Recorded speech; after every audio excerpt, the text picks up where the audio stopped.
السلام علیکم ورحمۃ اللہ۔ موٹر سائیکل سمیت کوئی بھی چیز جب آپ لیں کسی سے تو نقد اور ادھار میں فرق آ جائے۔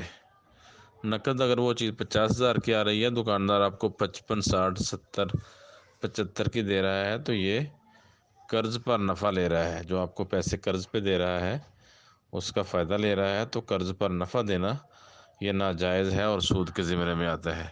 اگر ایک ہی قیمت ہے، 50,000 کی ادھار دے دے کہ ٹھیک ہے 6 مہینے سال میں پیسے پورے کر دے، اور شرط بھی کوئی نہ رکھے کہ اگر شرط کوئی قسط شارٹ ہوگی تو ہم آپ سے ڈبل لیں گے، یا اس طرح کی شرطیں حرام ہوں گی۔ اگر وہ آسانی کے لیے، گاہک کی آسانی کے لیے کہ اس کو ضرورت ہے اور ہمدردی کے طور پہ اس کو اصل قیمت پہ جو اس وقت چل رہی ہوتی ہے اس پہ ادھار دے دے، تو یہ اس کے لیے ثواب بھی ہے اور کمائی بھی ہے اس میں۔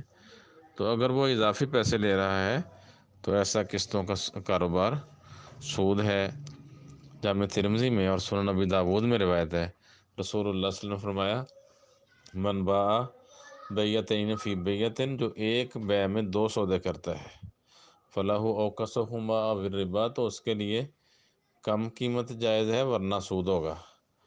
تو یہی نقد اتنے کی، ادھار اتنے کی، نقد 50 کی اور ادھار 60 کی، اگر یہ اس طرح کا کوئی معاملہ چل بھی رہا ہو تو دکاندار کو 50,000 لینا چاہیے۔ اگر 60 لے گا تو یہ حدیث کی روح سے واضح سود قرار دیا گیا ہے، تو اس سے بچنا چاہیے۔ السلام علیکم۔